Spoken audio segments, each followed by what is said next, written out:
दोस्तों, welcome back to our channel. आज हम लोग एक नया सेगमेंट स्टार्ट करने जा रहे हैं जो कि बहुत इम्पोर्टेंट एस्पेक्ट है हर एक कॉम्पिटिटिव एग्जाम के लिए। मैं आपको आज हिस्ट्री की जानकारी दूंगा जिसमें हम चैप्टर वाइज हर एक टॉपिक को कवर करेंगे और लास्ट में हम हर चैप्टर के क्वेश्चन और आंसर को भी देखेंगे। तो आज का टॉपिक है इंट्रोडक्शन टू हिस्ट्री। तो दोस्तों, हिस्ट्री के बारे में अब हम लोग पढ़ते हैं। तो हिस्ट्री एक्चुअली क्या है? तो हिस्ट्री एक है रिसर्च या फिर आप कहिए इन्वेस्टिगेशन या फिर पास्ट का कोई इवेंट हो, उसे हम हिस्ट्री कहते हैं। और हेरोडेटस को फादर ऑफ हिस्ट्री बोला जाता है। तो ये एक बेसिक चीज था हिस्ट्री के बारे में। अब हिस्ट्री को पढ़ना कैसे है? तो हिस्ट्री को पढ़ने के लिए जो हिस्टोरियन लोग हैं उन्होंने उनको तीन पार्ट में डिवाइड किया है। पहला है आपका प्री हिस्टोरिक पीरियड, दूसरा है प्रोटो हिस्टोरिक पीरियड, तीसरा है हिस्टोरिकल पीरियड।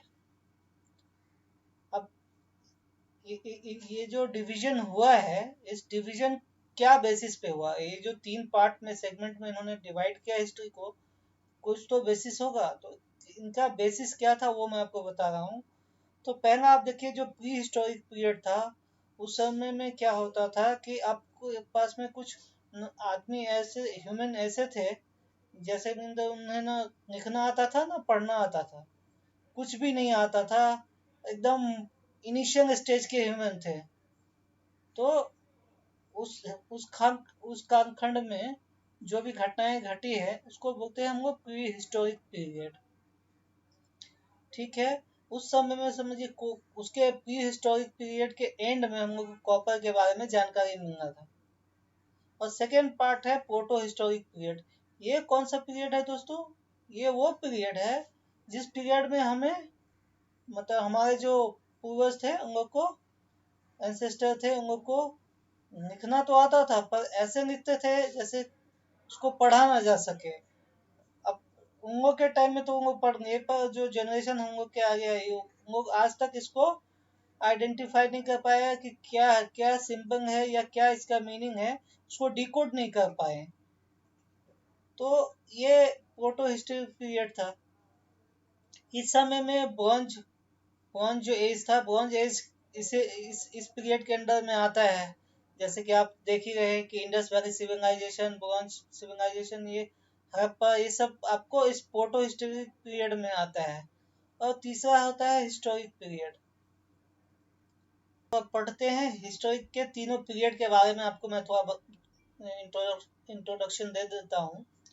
तो पहला जो प्री हिस्टोरिक पीरियड है, ठीक है, ये प्री हिस्टोरिक पीरियड आपका 30 लाख से 2500 बीसी तक चला है। ठीक है। ये क्या होता है कि आप देखेंगे तो 30 लाख से 2500 मतलब आपका ज्यादा से कम की ओर आ रहा है। ये एक्चुअली क्या होता है, बीसी और एडी दो आपका टाइम पीरियड को मापने का या आप जो भी करें इसको डिफरेंशिएट करने का एक तरीका बनाया है हिस्टोरियन ने। तो बीसी हो गया बिफोर क्राइस्ट, जो कि जीसस के जन्म से पहले का जो टाइम पीरियड होता है उसको बीसी बोला जाता है। और जो जीसस के बाद का जो पीरियड, टाइम पीरियड होता है उसको एडी बोला जाता है, जिसमें बोलते हैं हम लोग एनो डोमनी। और बीसी का मतलब होता है बिफोर क्राइस्ट। तो दोस्तों, हम लोग प्री हिस्टोरिक पीरियड के बारे में पढ़ने जा रहे हैं। तो उससे पहले मैं आपको थोड़ा बता दूं, जो हमारे एंसेस्टर्स थे, जो पूर्वज थे, उन लोग की उत्पत्ति के बारे में थोड़ा सा डिटेल दे देता हूँ। तो आप देख पाएंगे कि पहले कैसे उन लोग चलते थे और धीरे धीरे टाइम से उनका इवोल्यूशन हुआ। इवोल्यूशन एक प्रोसेस, बहुत लंबा प्रोसेस होता है जिसमें हर एक अंग, हर एक पार्ट का डेवलपमेंट होता है समय के साथ। वो हर एक प्राणी में होता है। तो इसी प्रकार से इवोल्यूशन का स्टेप बाय स्टेप कैसे कैसे हमारे पूर्वज हुए और उनको क्या कैटेगरी में डिवाइड किया गया है, वो उसके बारे में आपको थोड़ी सी जानकारी दे देता हूँ। तो पहले देखिए, ओरिजिन ऑफ ह्यूमन के बारे में हम पढ़ेंगे। तो पहला जो सबसे इनिशियल स्टेज के जो ह्यूमन थे, जो क्या करते थे, पाँव और हाथ दोनों के बल से चलते थे। और उनकी उत्पत्ति का जो टाइम था 5 लाख से 30 लाख बीसी के टाइम पीरियड में पाया गया। उनको बोला जाता था ऑस्ट्रेलोपिथेकस। ये पहला जो हमारे जो ह्यूमन थे, जो एंसिस्टर थे या जो उत्पत्ति हुआ, ये लोग क्या करते थे, ये they were the early ancestor of human. मतलब ये जो हमारे जो पूर्वज थे, उनका सबसे अर्ली वाला जो सबसे अर्लीस्ट जो एकदम एकदम ही इनिशियल स्टेज से जो ह्यूमन का उत्पत्ति स्टार्ट हुआ था, उस समय के पीरियड का इन लोग को कहा जाता है। तो ये लोग हाथ और पांव दोनों के बल से चलते थे। और इसका जो आर्कियोलॉजिकल रिमेन्स क्या होता है कि इनके जो मतलब इसके बारे में पता कैसे चलना आदमी को, तो उनका जो आर्कियोलॉजिकल रिमेन्स जो बोलते हैं ना, जो उनके पुरातत्व चीजें होती है, वो उनको कहा हमने अफ्रीका में मिला गया है। एक बच्ची की खोपड़ी, चाइल्ड स्कल, और एक फीमेल का स्केलेटन जिसका नाम लूसी दिया गया। और लूसी को ही हम लोग क्या बोलते हैं, मदर ऑफ मैन। ठीक है। और ये जो ऑस्ट्रेलोपिथेकस जो ह्यूमन का जो इनिशियल जो एंसेस्टर थे, ये लोग कहाँ तक सीमित थे, अफ्रीका में ही। ओनली ये लोग अफ्रीका से बाहर नहीं निकल पाए थे। ठीक है। और इन लोग के अंदर में जो स्पेशल फीचर्स थे, जो ये जो ऑस्ट्रेलोपिथेकस जो ह्यूमन थे, इन लोग क्या करते थे, तो इन लोग के पास में सबसे जो बेस्ट यूज करते थे, they knew the free use of hand. मतलब ये लोग अपने हाथों का यूज करना कम से कम जानते थे। ठीक है। उसके बाद जो सेकेंड टाइप का ह्यूमन जिसे बोलते हैं, जो 30 लाख से आपका 1 लाख बीसी तक जो ह्यूमन डेवलप हुए इवोल्यूशन के बाद, बहुत ही लंबा टाइम पीरियड है ये सब। तो इसको बोलते थे होमो इरेक्टस और पिथेनथ्रोपस। ठीक है।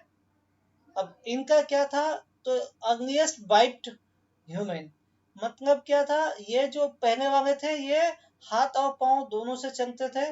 मगर ये जो होमो इरेक्टस था, ये लोग क्या करते थे, ये लोग दो पांव के सहारे चलना सीख गए थे। मतलब ये इनको हाथ का सपोर्ट नहीं लेना पड़ता था ये चलने के लिए। ठीक है। और इनके जो आर्कियोलॉजिकल रिमेन्स है, वो अफ्रीका, एशिया और यूरोप, ये तीनों जगह मिला जाता है। ठीक है। और इसका एक आपका जो मतलब फीमेल का एक फॉसिल भी मिला है, स्केलेटन मिला है, जिसको ढांचा बोलते हैं।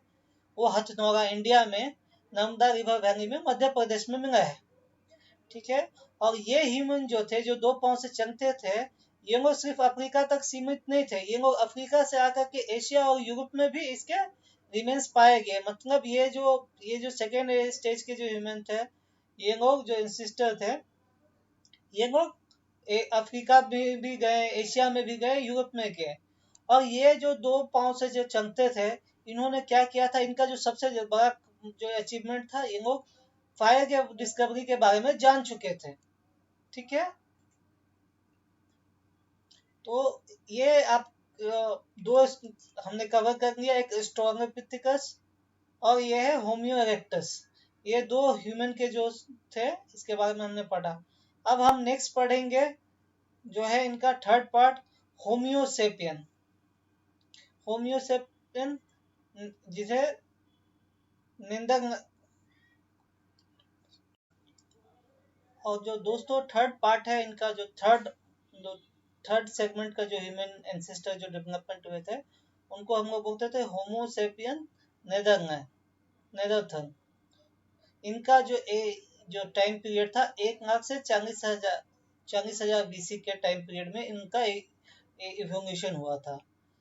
तो इनको होमोसेपियन नेंडरथल बोला जाता है इसलिए क्योंकि ये जो है इनका जो बेसिकली जो ह्यूमन थे, ये कहाँ के थे, ये नेंडर वैली के थे, जो कि जर्मनी में। इसी के लिए इस जो ये जो सेगमेंट है आपका ह्यूमन का ओरिजिन का, इसको होमोसेपियन नेंडरथल इसलिए ही बोला जाता है क्योंकि ये नेंडर वैली ऑफ जर्मनी में इनका एग्जिस्टेंस था।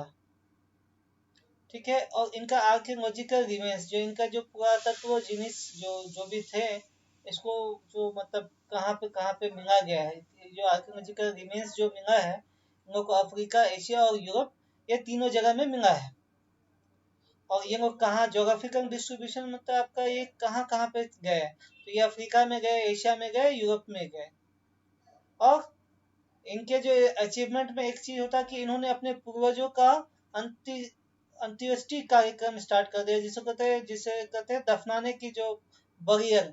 बरियन मतलब होता है एक तरह से मतलब दफनाते थे, जो उनका जो पूर्वज थे उनको दफना देते थे मिट्टी में। तो ये जो ह्यूमन थे थोड़ा एडवांस थे, जो होमोसेपियन नेदरलैंड थे जो थे, इनका इवोल्यूशन काफी अच्छा हो गया था, इनका काफी समझदार हो गया था, और ये मोटा मोटी बहुत सारी जगह पे गए भी, तो इनका हर जगह में एग्जिस्ट इन अफ्रीका, एशिया या यूरोप हो गया, ये इस जगह में इनके बारे में जानकारी मिलता है। और इनका अचीवमेंट था कि उन्होंने जो अंत्येष्टि कार्यक्रम है उसको स्टार्ट कर दिया था। और जो लास्ट जो आते हैं ह्यूमन के ओरिजिन के बारे में, उसे क्रो मैग्नन बोलते हैं या होमो सेपियन सेपियन बोला जाता है। ये सबसे एडवांस जो थे हमारे ह्यूमन के ओरिजिन के बारे में, ये सबसे एडवांस ह्यूमन होते थे। तो इन्हें क्रो मैग्नन बोला जाता था इसलिए क्योंकि वहां पे वो जो फ्रांस में एक पत्थर शिला है जिसके नाम पे इन्हें क्रो मैग्नन बोला जाता है। ठीक है। और ये कहाँ कहाँ पे थे, जनरली इनके जो इम्पोर्टेंस आती है आपको चैंसनेट और फ्रांस में है, और जर्मनी इटाली में एक्सेट्रा जगहों पे इनके बारे में जानकारी मिलती है। और यहाँ का यहाँ का जो इनका आर्कियोलॉजिकल रिमेज था, जैसे कि आपको पता है ये 40,000 से लेकर 10,000 बीसी तक थे। तो ये क्या हुआ है कि और ये सबसे एडवांस ह्यूमन ओरिजिन का जो स्टेज था, जो कि इवोल्यूशन का स्टेज था। तो ये लोग ऑलमोस्ट कहाँ गए, ये लोग मतलब हमारे पूरे वर्ल्ड में सब हर जगह एरिया पे इन लोगों ने कवर कर लिया डिस्टेंस। इन्होंने अपने अपने जो मतलब हर जगह पे गए, इनके जो जाने का मतलब इनके जो बारे में डिटेल में सारे जगह पे मिलते हैं। ठीक है। और इनके अंदर में क्या था कि ये जो ह्यूमन का सबसे पहला जो 3 रेस होते हैं, जैसे कॉसियर्ड, मोंगोलाइड और नेग्रॉइड, ये तीनों इसी ये होमोसेपियन सेपियन के अंडर में आते हैं। ये जो सबसे एडवांस हमारे ह्यूमन के ओरिजिन के बारे में है, जो सबसे लास्ट स्टेज जो डेवलप हुए होमोसेपियन सेपियन बोला जाता है।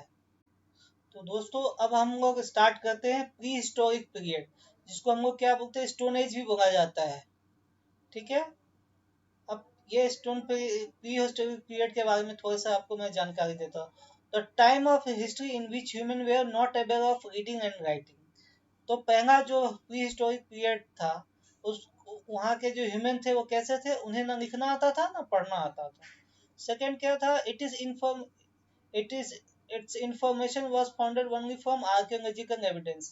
तो इसके बारे में हम लोगों को पता कैसे चला, इनके जो आर्कियोलॉजिकल रिमेन होता है, पुरातत्व जो एविडेंसेस है, उससे हम लोग को इसके बारे में पता चला। This period is called pre historic period. ठीक है। और इस पीरियड जिस समय में आदमी को लिखना पढ़ना नहीं आता था, उसको हम लोग क्या बोलते हैं, pre historic period. Prehistoric period is also called stone age. मतलब जो हिस्टोरिक पीरियड है, प्री हिस्टोरिक पीरियड है, इसको हम लोग क्या बोलते हैं, स्टोन एज। और at the end of stone age people were familiar with use of copper. तो क्या हुआ था कि जब स्टोन एज या आप प्री हिस्टोरिक पीरियड बोलिए, जब उसके एंड में थे, तब यहाँ पे आदमी लोग को किसके बारे में जानकारी मिली, कॉपर के बारे में। ठीक है। तो इसके एंड में कॉपर के बारे में भी हम लोग पढ़ेंगे। अब आपको प्री हिस्टोरिक पीरियड के बारे में डिटेल से बता दें, जिसे स्टोन एज कहते हैं। तो ठीक है। तो इसको हम लोग क्या है कि प्री हिस्टोरिक पीरियड को 4 कैटेगरी में डिवाइड करते हैं। पहला है paleolithic age, mesolithic age, neolithic age और कॉपर एज। तो पेलियोलिथिक एज का जो ड्यूरेशन था 30 लाख से 10,000 बीसी तक। मेसोलिथिक एज का क्या था, 9,000 से 4,000 बीसी तक। और नियोलिथिक का था 7,000 से 1,000 बीसी तक। और कॉपर एज का 3.5 से 1,000 बीसी तक। ठीक है दोस्तों, अब पढ़ते हैं ये पेलियोलिथिक जो एज है, इसमें क्या क्या खासियत था और क्या पॉइंट हमको नोट करना चाहिए, जो कॉम्पिटिटिव एग्जाम में अक्सर पूछा जाता है कि पेलियोलिथिक एज में जो ह्यूमन थे उन लोग की क्या अचीवमेंट थे। तो पहला अचीवमेंट ये था कि पेलियोलिथिक वाले लोग ने आग की खोज करनी थी, डिस्कवरी ऑफ फायर। ठीक है। और इनका क्या नेचर था, ये थे नोमैड। नोमैड उसको बोलते हैं जो जो खाना को इकट्ठा करते हैं, भोजन को, मतलब भोजन उनका मेन मकसद होता है खाना को गैदर करना, मतलब जमा करना, फूड गैदरिंग का उनका ये था।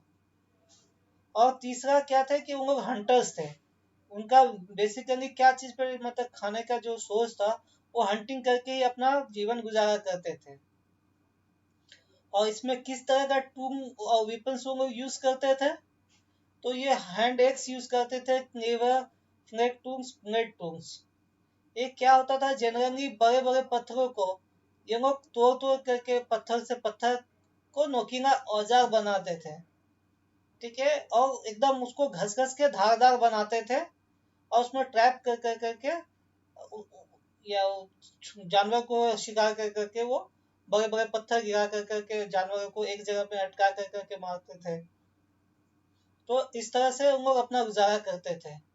तो वहां पे जो हमें मतलब, और ये जो आपको हैंड एक्स या वुमेन स्कंग आप देख सकते हैं, इसके जो हम तमिलनाडु में आप जो पंगावरन है वहां पे आपको इस समय का जो मतलब आर्कियोलॉजी फाइंडिंग जो है, हैंड एक्स है, और हथनोरा नर्मदा वैली जो है, रिवर वैली है मध्य प्रदेश में, वहां पे एक औरत का स्कंग पाया गया है। स्कंग मतलब खोपड़ी पाया गया है। तो ये आर्कियोलॉजिकल फाइंडिंग्स है जिससे हमको पता चलता है। और इस टाइम पीरियड में 30 लाख से 10,000 के बीसी के बीच में क्या था, ये तीनों ह्यूमन जो थे, होमो इरेक्टस, होमो सेपियन और होमो सेपियन सेपियन जो है, ये तीनों इस पीरियड में इवॉल्व हुए थे, इनका एवोल्यूशन हुआ था। पेलोलिथिक ओल्ड एज स्टोन, ठीक है। पेलोलिथिक जो एज था उसको ओल्ड स्टोन एज भी बोला जाता है। तो दोस्तों मेसोलिथिक एज में हम लोग पढ़ेंगे, यहाँ के जो आदमी थे उन्हें माइकोलिथ भी बोला जाता है। माइकोलिथ उसे बोलते हैं मतलब जो ये हथियार जो बनाते हैं। माइको मतलब होता है छोटा, लिथ मतलब होता है औजार, छोटा औजार।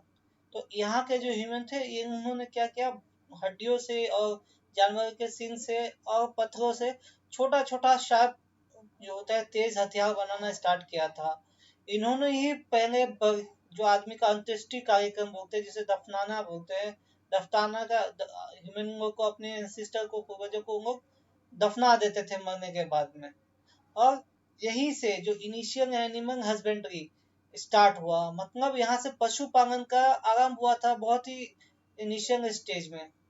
ठीक है, तो यहाँ पे आप देखेंगे कि एक जो सबसे पहला जो ये लोग पालतू जानवर, यहाँ जो एनिमल हस्बेंड्री स्टार्ट हुआ, तो सबसे पहला इनका जानवर कौन सा था, डॉग। डॉग को इन्होंने पहला अपना पेट एनिमल बनाया है। और इसका जो एविडेंस मिलता है हम लोग को मध्य प्रदेश के आदमगढ़ से एनिमल हस्बेंड्री का एविडेंस मिलता है, जो कि मेसोलिथिक एज पीरियड का है। ठीक है, इसके बाद में आता है न्यूलिथिक एज, जिसे न्यू स्टोन एज बोलते हैं। यहाँ पे आदमी क्या किया, यहाँ पे आपका मेसोलिथिक एज में भी इन्होंने खाना और खेती के बारे में कोई जानकारी नहीं था। यहाँ पे भी जनरली वो लोग शिकार करके ही खाते थे, और यहाँ पे कुत्तों का भी सहारा लिया जाता था हंटिंग करने में। अब न्यूलिथिक जो एज पीरियड था, इसमें क्या हुआ कि आपका 7,000 से 1,000 बीसी का टाइम पीरियड था। इस समय में क्या हुआ कि इन्होंने खेती करना सीखा, बांग्ले का, वीट का, राइस का, ये सब खेती स्टार्ट हुआ। ठीक है, तो बांग्ले का खेती का एविडेंस हम लोग को ईरान से मिलता है। वीट का खेती के बारे में मेहगर से और मेहगर से पता चलता है, जो कि एक्चुअली इन लोग क्या हुआ था कि सबसे पहले जो आदमी था अफ्रीका में, जिसको बोलता है क्रेडल ऑफ ह्यूमन, मतलब इंसान को, मतलब जो सबसे इनिशियली जो इवॉल्व हुआ अफ्रीका में हुआ। तो ह्यूमन जो सिविलाइजेशन था वहाँ वो सिविलाइज नहीं था अफ्रीका में। अब क्या हुआ कि अफ्रीका में जब ह्यूमन जो पहला रेसेस था आपस में कुछ गुट में झगड़ा हो गया, तो क्या हुआ कि उन्होंने कुछ जो ग्रुप ऑफ पीपल ने उनको अपने ग्रुप से भगा दिया। तो वो अफ्रीका से आकर करके आए, आपका ईरान के रास्ता होते हुए मेहगा, मतलब अभी करंटली वो पाकिस्तान में है, तो पाकिस्तान के पास में आकर के उन्होंने खेती के बारे में जानकारी उनको मिला कि कैसे खेती करते हैं, कुछ आइडिया मिला। ठीक है, तो सबसे पहला जो खेती है आपका किया गया, फर्स्ट फार्मिंग जो हुआ है, वीट और बांग्ले का खेती हुआ है, कब, 7,000 बीसी में, मेहरगढ़ में। मेहरगढ़ में कहाँ पे हुआ, सुलेमान और किरथर जो है पहाड़ है पाकिस्तान में, उनके बीच में एक समतल एरिया है जहाँ पे उन्होंने खेती स्टार्ट किया। तो यहाँ पे बहुत इम्पोर्टेंट क्वेश्चन आते रहता है कि सबसे पहले खेती का कहाँ पे आया, स्टार्टिंग हुआ कौन सा एज में हुआ, तो न्यूलिथिक एज में स्टार्ट हुआ। और कहाँ पे हुआ, मेहरगढ़ पाकिस्तान में है। और किन पहाड़ियों के बीच में हुआ, तो सुलेमान और किरथर जो है पहाड़ियों के बीच में समतल जमीन था, उसके बीच में खेती स्टार्ट किया गया। ठीक है। तो उसके बाद में क्या है कि यहाँ पे एक ये भी अपडेट है कि करीब नया जो खोज हुआ था, नया जो साध हुआ था, उसके अराउंड आपका लेटेस्ट अपडेट के अराउंड में आपका 8000 बीसी में नहुरा देवा में जो यूपी में है, वहां पे सबसे मतलब पहले एविडेंस, फार्मिंग के एविडेंस मिले हैं। तो अगर बोला जाए कि सबसे पहले कहाँ हुआ, तो हम लोग बोल सकते हैं खेती कहाँ स्टार्ट हुआ, तो मेहरगढ़ में बोल सकते हैं। पर बाय लेटेस्ट फाइंडिंग है वो नौगा देवा के हिसाब से, तो वहां पे नौगा देवा देंगे यूपी में है। ठीक है। और इसी समय में क्या हुआ दोस्तों, इन लोग पॉटरी का भी यूज करना सीखा। ठीक है। और उसमें कलर करना, और सबसे पहले ये जो आपका पॉटरी का जो एविडेंस है, हस्तिनापुर हरियाणा में मिलता है इसका एविडेंस। ठीक है। तो इसमें और भी बहुत सारा चीज है। जैसे कि क्या हुआ कि आपको यहाँ पे क्या हुआ कि जब उन्होंने खेती स्टार्ट किया, जब फार्मिंग स्टार्ट किया, तो क्या होता है कि फार्मिंग करने के लिए क्या होता है, वहां पे आपको खेती करने के लिए आपको वहां पे रहना पड़ेगा। नहीं तो फसल जानवर बर्बाद कर देंगे या फिर कुछ भी होगा, तो आप कैसे देख पाएंगे। तो जहाँ पे फार्मिंग होता है वहां पे आपको रहने का भी व्यवस्था करना पड़ता है। तो नियोलिथिक एज में क्या हुआ, आदमी लोग घर बनाने का या फिर एक परमानेंट रहने के लिए उन लोगों ने सोच मतलब स्टार्ट किया। तो क्या हुआ कि फार्मिंग की वजह से उन्होंने, जैसे नियोलिथिक एज में जब फार्मिंग के आइडिया आया, तो फार्मिंग के बाद में इन्होंने क्या किया, एक जगह पे स्थिर होना होकर रहा, क्योंकि उन्हें वो आगे नहीं जा सकते थे, क्योंकि उनके फसल जब उगेंगे तो उसको फिर फिनिशिंग करना है, उनको अनाज लेना है, तो उनको परमानेंट वहां पे रहना पड़ेगा। तो इस वजह से क्या हुआ कि उन्होंने हाउसिंग के बारे में जाना। तो उन्होंने वो हाउसिंग के बारे में जाना। ठीक है। अब वहां पे जब रहने लगे तो वहां पे क्या किया उन्होंने, पशुपालन का भी स्टार्ट कर दिया। और और ये बहुत स्टैंडर्ड तरीका से मतलब ऑर्गेनाइज तरीका से एनिमल हस्बेंड्री को स्टार्ट किया। अब क्या हुआ कि वहां पे आने जाने में, सामान लेकर जाने में उन्हें क्या होता था कि बहुत दिक्कत होता। तो उसी समय उन्होंने चक्के का आविष्कार किया, ताकि वो उस पे सामान लाद कर करके ले जाए। उसके बाद उन्होंने सामान को रखने के लिए कुछ इजाद किया, जिसको पोट्री बोलते हैं, वेयर भी बोलते हैं उसको। और पोट्री के अंदर में आपका सामान सब रखने के लिए किया।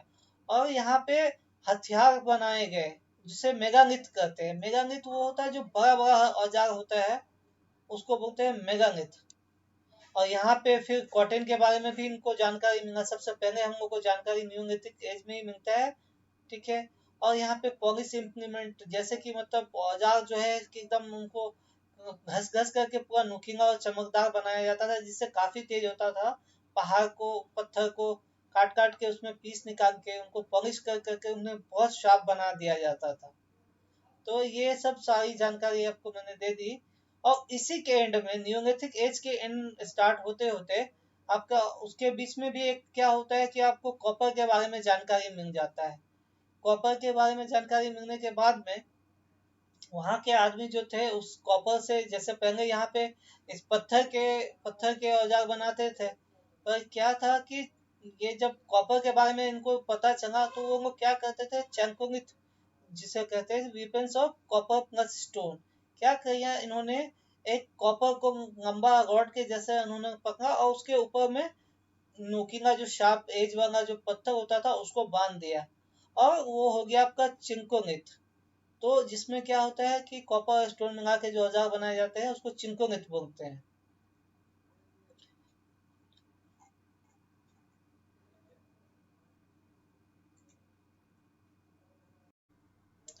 अब दोस्तों हम लोग इसमें कुछ जो है इम्पोर्टेंट पॉइंट डिस्कस करते हैं इस पीरियड का, प्री हिस्टोरिक पीरियड का, जो कि क्वेश्चन पूछा जाता है काफी बार।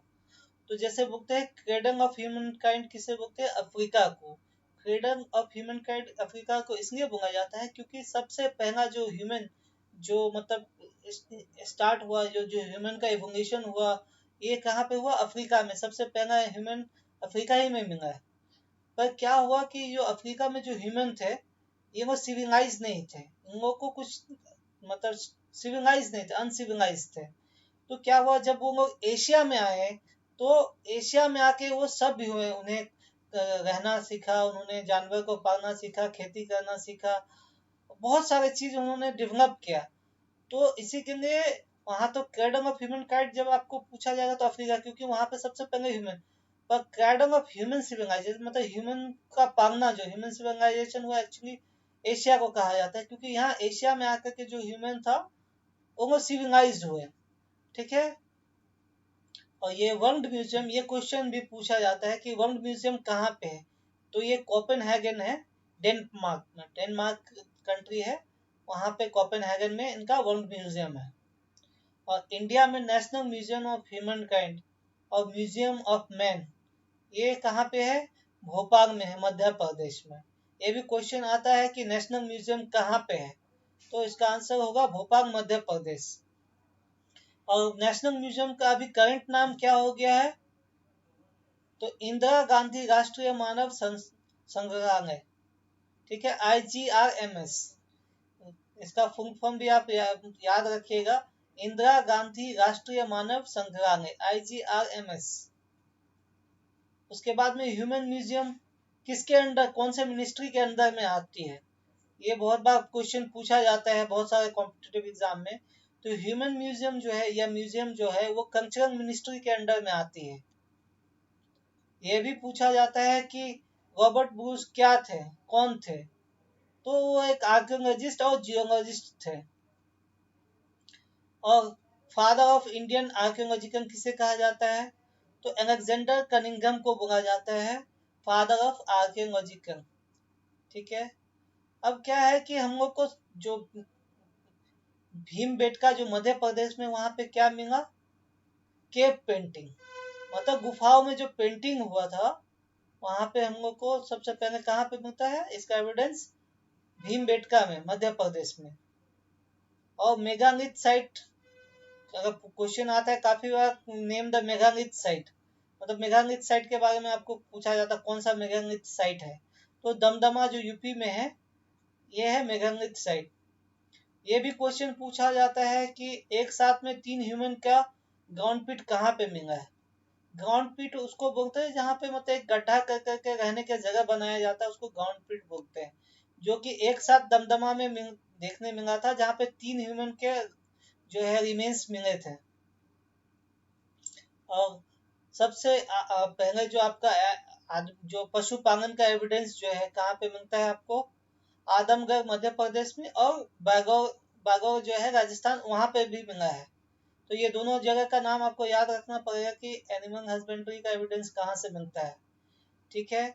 और जैसे कि आपको बताया गया था कि बोन का जो हड्डी का जो टूल्स मतलब औजार और गहना जो बनाया था पहले के, मतलब ये जो आपके जो मेगालिथ के आदमी थे, मेगालिथ के जो मतलब ह्यूमंस थे, उन्होंने क्या किया, जो उसके औजार और गहने बनाए थे, ये इसका एविडेंस हम लोग को कहाँ से मिलता है, महादाहा में, यूपी में।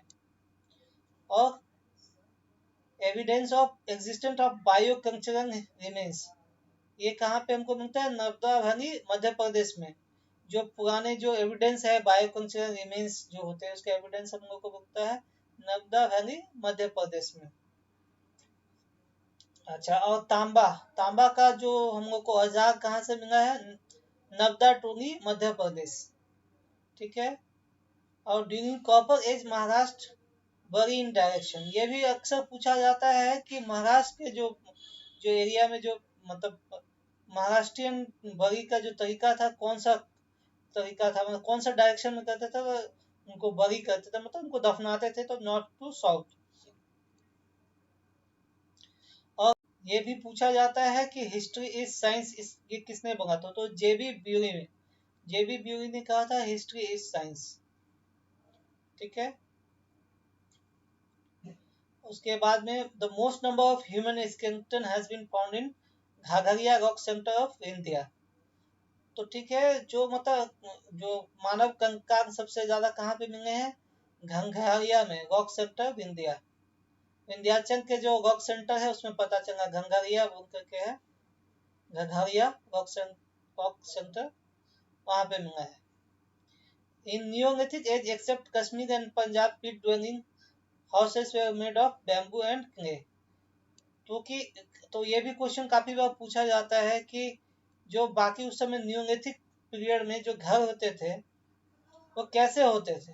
तो बैम्बू और मट्टी के घर होते थे, ठीक है, सिर्फ कश्मीर और पंजाब को छोड़ के, क्योंकि वहां पे क्या होता था, गड्ढे में लोग रहते थे, तो गड्ढा बना के जिसे पिट ड्वेलिंग कहा जाता है। और मैंने आपको जो डिवीजन के बारे में बताया था कि ये जो एज सिस्टम डिवीजन, जो हिस्ट्री को पढ़ने का जो तरीका है, जैसे लिखने का, वो वो कैटेगरी जो डिवाइड किया था, जैसे कि एक एज के आदमी को कुछ लिखना न पढ़ना आता था, किसी एज के आदमी के मतलब प्री हिस्टोरिक पीरियड था, फिर फोटो हिस्टोरिक पीरियड आया था, उसके बाद में हिस्टोरिक पीरियड आया था। तो ये ये जो सिस्टम जो डिवीजन किया था इन्होंने, सीजे थॉमसन ने किया था। अब दोस्तों हम लोग कुछ इम्पोर्टेंट जगह के बारे में जानते हैं, जो कि अक्सर क्वेश्चन पूछा जाता है कि इस जगह का क्या इम्पोर्टेंस है। तो ये देखिए, बुझहोम और गुफा का जो कश्मीर में है, यहाँ पे क्या मिला है, पिट ड्वेलिंग, मतलब गड्ढा करके जो आदमी रहते थे, और वो क्या शेप में था, ओवन शेप में रहता था, गोंग से थोड़ा चिपटा हुआ होते। और यहाँ पे क्या मिला आपको, डॉग और ह्यूमन का एक साथ में दफनाया गया था, ठीक है। ये पंगागरन जो है तमिलनाडु में, यहाँ पे क्या मिला था, हैंड एक्स, जो कुल्हाड़ी होते हैं, या हैंड हाथ से बना, मतलब वो हाथ से बना हुआ जो औजार होता है नोकीला, उसको वहां पे मिला था। हथनौरा नर्मदा वैली में हम लोग को क्या मिला है, तो एक औरत का खोपड़ी मिला है। भीमबेटका में रॉक पेंटिंग मिला है। किस तरह का पेंटिंग था, उस गुफा चित्र कला जिसे कहते हैं, केव पेंटिंग थी। और आदमगढ़ में क्या मिला है, पशुपालन का नियम, पशुपालन के बारे में जानकारी मिला है। वहां पे और क्या मिला है, कुत्ता और जानवर जो भी करेंगे उसका वहां पे आदमी के साथ में दफनाया हुआ एविडेंस भी मिला। तो ये आप देखिए, आदमगढ़ में भी मिला है, और बुज होम गुफा बुज होम और गुफराकरन में भी मिला है। ये दोनों जगह में आपको आदमी का ह्यूमन रिमेन्स जो जानवर के साथ में दफनाया जाता था उसका एविडेंस मिला है, ठीक है। और सराय राय और महादाहा, ये यूपी में है। यहाँ पे क्या हुआ, आदमी को जो दफनाया गया उसका रिमेन्स मिला है। कोंगडीवा जो कि यूपी में, यहाँ पे क्या हुआ है, चावल का जो है राइस का खेती का एविडेंस मिला है। तो मेहरगढ़ पाकिस्तान में कॉटन का खेती हुआ था सबसे पहले, और वहां से गोट और ह्यूमन का रिमेन्स मिला है। सराय खोंगा पंजाब है। पंजाब कौन सा पार्ट, पाकिस्तान में है अभी वो। तो वहां पे क्या मिला है, पिट ड्वेलिंग, जो गड्ढा करके है जो आदमी रहते थे उसका एविडेंस मिला है। धोलावीरा जो है गुजरात में है। यहाँ पे क्या मिला है, अंडरग्राउंड ड्रेनेज सिस्टम, जैसे कि आजकल जो हम लोग के कॉर्पोरेशन में जो ड्रेनेज सिस्टम है, उसी तरह का उस समय में एडवांस जो है वाटर ड्रेनेज सिस्टम जो है कहाँ पे था, गुजरात में, उसका एविडेंस मिला है। सुरकोटदा गुजरात में, वहां पे क्या मिला है, तो हॉर्स हॉर्स रिमेन मिला, मतलब घोड़े का अवशेष मिला है। और पॉट बरियंस, मतलब वहां पे जो है कि पॉट, बड़ा बड़ा पॉट बना करके उसमें आदमी को मतलब डाग कर करके दफनाया गया है, उसका भी एविडेंस मिला है। रंगपुर जो गुजरात में, वहां पे राइस कल्टीवेशन का एविडेंस मिला है। मूथम जो गुजरात है, यहाँ पे क्या क्या मिला है पुराने समय का, तो सी पोर्ट मिला है, डॉकयार्ड मिला है, स्टैम्प ऑफ ईरान मिला है, house opening to main road, couple remains, sati प्रथा, एलिफेंट थे। तो ये क्या है, मुल्थंग बहुत इंपॉर्टेंट जगह है। यहाँ से बहुत सारा क्वेश्चन पूछ सकता है कि यहाँ पे क्या था, तो सी पोर्ट यहाँ पे था, आपका डॉक यार्ड जो बंदरगाह बोलते हैं, और यहाँ पे ईरान का जो स्टैंप है, मोहर जो है वो मिला है। तो स्टैंप यहाँ पे मिला इसका, ईरान का, इसका मतलब क्या है कि विदेश विदेश से इसका क्या ट्रेड होता था, बिजनेस होता था। और जो कि ये बंदरगाह था, तो यहाँ पे शिप से आना जाना इनका होता होगा पुराना समय में जो बिजनेस, ठीक है। और यहाँ पे एक और चीज मिला है, बाकी जगह को छोड़ करके जो गुजरात था, यहाँ पे क्या किए थे, हाउस का जो गेट था वो मेन गेट कहाँ पे, रोड पे खुलता था, ठीक है। और यहाँ पे भी वो सती प्रथा का आप बोल सकते हैं कि स्त्री और पुरुष को एक साथ में दफनाया गया, उसका भी प्रूफ मिला है। और साथ में हाथी का दांत भी मिला है। तो ये सब इम्पोर्टेंस क्वेश्चन आते रहता है कि कहाँ से क्या मिला है, तो ये आपको नोट करना पड़ेगा। और ये दोस्तों मैप में आप कुछ इम्पोर्टेंट जगह को हाईलाइट किया गया है, ये भी आप देख लीजिए। ये बहुत सारा जैसे महलगढ़ है, बुज होम है, ये चांद है जो बिहार में है, उसके कुमडीवा यूपी में, भीम के भीमबेटका है मध्य प्रदेश में। तो ये सब इम्पोर्टेंस जगह है जो कि पूछता है, तो ये एक बार आप मैप में देखेंगे तो आपको ध्यान में भी रहेगा कि कहाँ क्या है। तो दोस्तों थैंक यू। मैंने आप जो भी डिटेल था, अब नेक्स्ट इसका पार्ट आएगा आपका फोटो हिस्टोरिक पीरियड के बारे में। अगर इसका नोट्स चाहिए आपको तो प्लीज़ कमेंट में लिखिए, मैं इसको आप लोग के लिए अवेलेबल करवा दूंगा। Thank you.